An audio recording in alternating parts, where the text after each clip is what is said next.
بسم اللہ الرحمن الرحیم. In the name of Allah, the Beneficent, the Merciful. الحمد للہ وحدہ لا شریک لہ والصلاة والسلام علی من لا نبی بعدہ وعلی آلہ واصحابہ الذین اوفوا عہدہ اما بعد. آج کی آیت مبارکہ کے اندر قرآن مجید کے نزول کا تذکرہ ہے، اس لیے کہ ماقبل جو درس گزرا ہے اس کے اندر سیدنا موسیٰ علیہ السلام کا تذکرہ اور تورات کا تذکرہ تھا، اور دلیل کے طور پر تھا کہ سیدنا موسیٰ علیہ السلام اللہ کے نبی ہیں، ان پر نازل ہونے والی کتاب تورات اللہ نے نازل کی ہے، تو لہٰذا حضور صلی اللہ علیہ وسلم نے کوئی انوکھی بات نہیں کی ہے کہ حضور صلی اللہ علیہ وسلم اللہ کے نبی اور رسول ہیں، اور حضور صلی اللہ علیہ وسلم پر قرآن کریم نازل ہوا ہے. لہٰذا آج کی آیت مبارکہ کے اندر قرآن مجید کے نزول کا تذکرہ ہے. وَهَذَا كِتَابٌ أَنزَلْنَاهُ، یہ ایسی کتاب ہے جسے ہم نے نازل کیا ہے، اتارا ہے. اللہ نے نسبت اپنی طرف کی ہے کہ ہم نے اس کو نازل کیا ہے. یہاں پر ایک بات سمجھ لیں، ایک لفظ انزلنا استعمال ہوتا ہے، ایک لفظ نزلنا استعمال ہوتا ہے. انزلنا کا معنی ہوتا ہے یکبارگی نازل کرنا، جس طرح کہ باقی آسمانی کتابیں یکبارگی نازل ہوئی ہیں، اور نزلنا کا معنی ہوتا ہے تھوڑا تھوڑا کر کے اتارنا، جس طرح کہ قرآن مجید کا نزول تھوڑا تھوڑا کر کے ہوا ہے. 23 سال کے عرصے میں قرآن مجید کا نزول مکمل ہوا ہے. تو لہٰذا 14ویں پارے کے اندر اِنَّا نَحْنُ نَزَّلْنَا الذِّكْرَ کا لفظ آتا ہے کہ ہم نے قرآن مجید کو نازل کیا، وَإِنَّا لَهُ لَحَافِظُونَ، ہم بھی اس کی حفاظت کرنے والے ہیں. اس لیے آج 14 صدیاں بیت چکی ہیں، قرآن مجید کے ایک حرف کے اندر تبدیلی واقعہ نہیں ہوئی، حتیٰ کہ زبر زیر کے اندر بھی تبدیلی واقعہ نہیں ہوئی. قرآن کریم کو اللہ نے ایسے محفوظ رکھا ہے، اس لیے کہ قرآن کریم کی حفاظت کا ذمہ اللہ تعالیٰ نے خود لیا ہے. یہاں پر ایک بندہ اعتراض کرتا ہے نحن نزلنا الذکر، یہاں پر لفظ الذکر موجود ہے، القرآن موجود نہیں.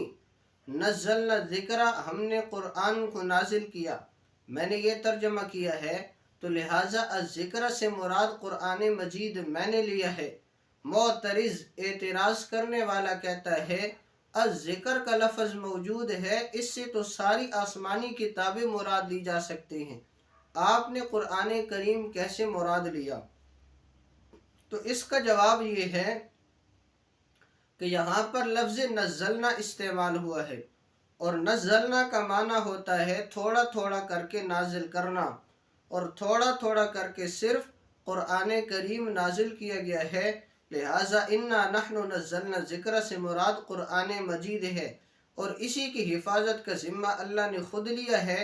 باقی تمام آسمانی کتابیں اپنے وقت کے اندر، اپنے دور کے اندر صحیح تھیں، موجود تھیں، ہمارا ان پر ایمان ہے، لیکن آج ان کے اندر تغیر و تبدل ہو چکا ہے، وہ اپنی اصلی حالت پر باقی نہیں ہیں. تو نزلنا کے لفظ سے ہم نے قرآن مجید الذکر سے مراد لیا، لہٰذا قرآن مجید کی حفاظت اللہ رب العزت فرما رہے ہیں. ایک اور اعتراض ہوگا اِنَّا أَنزَلْنَاهُ فِي لَيْلَةِ الْقَدْرِ، کہ اس سے مراد تو قرآن مجید ہی ہے، لیکن یہاں پر تو لفظ انزلنا استعمال ہوا، نزلنا استعمال نہیں ہوا. تو لہٰذا اس کا جواب یہ ہے کہ یہ اِنَّا أَنزَلْنَاهُ فِي لَيْلَةِ الْقَدْرِ، کہ ہم نے قرآن کریم کو لیلۃ القدر کے اندر نازل فرمایا. اس سے مراد یہ ہے کہ لوح محفوظ سے آسمان دنیا تک قرآن مجید کا نزول یکبارگی ہوا، اس لیے یہاں پر انزلنا کا لفظ استعمال ہوا، نزلنا کا لفظ استعمال نہیں ہوا، اور اس سے بھی مراد قرآن کریم ہی ہے. بہرحال اللہ رب العزت فرماتے ہیں کہ ہم نے اس قرآن کریم کو نازل کیا، انزلناہ مبارکن، یہ کتاب بابرکت ہے۔ برکت ہر زیادتی کو نہیں کہتے، بلکہ اس مقدس زیادتی کو کہتے ہیں جس کے اندر خیر و خوبی شامل ہو، اس کو برکت کہتے ہیں۔ لہٰذا یہ جو کتاب ہے انزلناہ مبارکن، یہ بابرکت کتاب ہے۔ فاتبعوہ، لہٰذا قرآن کریم کی اتباع کرو، جو اس کے اندر احکامات موجود ہیں ان کو تسلیم کرو، ان کو مانو، ان پر عمل کرو۔ جو اس کے اندر فرائض موجود ہیں، واجبات موجود ہیں، سنن موجود ہیں، مستحبات موجود ہیں، ان کے مطابق چلو۔ جیسے نماز ہے، نماز کے اندر فرائض بھی ہیں، واجبات بھی ہیں، سنن بھی ہیں، مستحبات بھی ہیں۔ اگر فرض چھوٹ جائے نماز نہیں ہوتی، واجب رہ جائے سجدہ سہو کرنے سے نماز کا وہ نقصان پورا ہو جاتا ہے، سنت چھوٹ جائے نماز کے اندر نقصان واقع ہوتا ہے، مستحب چھوٹ جائے نماز کے اندر نقصان بھی نہیں آتا۔ تو اس طرح جتنے فرائض، واجبات، سنن، مستحبات موجود ہیں ان کو سمجھا بھی جائے اور ان کے مطابق زندگی گزاری جائے۔ واتقوا، اللہ سے ڈرتے بھی رہو، لعلکم ترحمون، تاکہ تمہارے اوپر رحم کیا جائے۔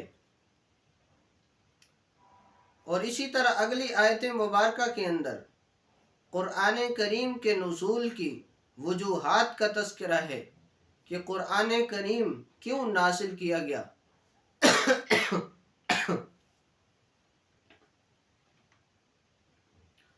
ان تقولوا انما انزل الکتاب علی طائفتین من قبلنا، کہ یہ لوگ یوں نہ کہیں کہ ہم سے پہلے جو دو گروہ گزرے ہیں، یہود و نصارہ، ان پر کتاب نازل ہوئی ہے، ہمارے اوپر کوئی کتاب نازل نہیں ہوئی۔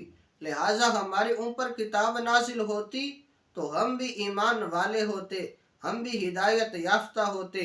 اور وہ جو کتابیں نازل ہو چکی ہیں، وَإِن كُنَّا عَن دِرَاسَتِهِمْ لَغَافِلِينَ، ہم ان کے پڑھنے سے غافل ہیں، اس لیے کہ ان کی زبانیں ہماری زبانوں سے مختلف ہیں۔ تورات عبرانی زبان کے اندر ہے، انجیل سریانی زبان کے اندر ہے، ہماری زبان عربی ہے، وہ یہ اعتراض کر سکتے تھے۔